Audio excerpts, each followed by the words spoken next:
মহাকাশ থেকে অবিরাম ধারায় আলোর বেগে ছুটে আসা উচ্চ শক্তির কিছু কণা আমাদের পৃথিবীতে আছড়ে পড়ে, যাদের আমরা বলি কসমিক রে। মহাকাশে আলোর বেগে ছুটে চলা রহস্যময় সব কণা বা কসমিক রের উৎস কোথায়?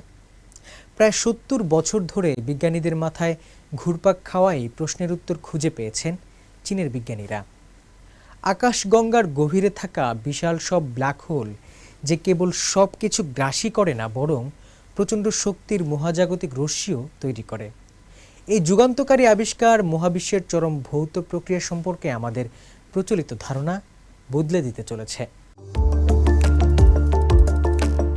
মহাকাশ থেকে অবিরাম ধারায় আলোর বেগে ছুটে আসা উচ্চ শক্তির কিছু কণা আমাদের পৃথিবীতে আছড়ে পড়ে, যাদের আমরা বলি কসমিক রে বা মহাজাগতিক রশ্মি।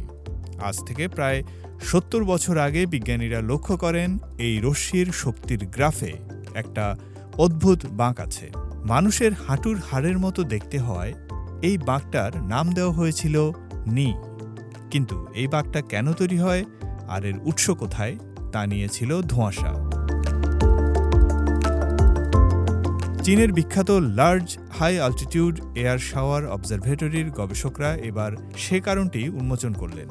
আমাদের আকাশগঙ্গা ছায়াপথের ভেতরেই তারা খুঁজে পেয়েছেন 5টি শক্তিশালী মাইক্রো কোয়েসার। একটি মাইক্রো কোয়েসার গঠিত হয় একটি ব্ল্যাক হোল এবং তার প্রতিবেশী একটি নক্ষত্র নিয়ে। ব্ল্যাক হোল তার প্রায় অসীম মহাকর্ষীয় টানে প্রতিবেশী নক্ষত্রটিকে গিলে ফেলার সময় মহাকাশে উচ্চ শক্তির কণা জাতীয় জেট বা স্রোত নির্গত করে। আমরা সচরাচর ব্ল্যাক হোলকে একটি মহাজাগতিক খাদক হিসেবে জানি, যা সবকিছু গিলে ফেলে।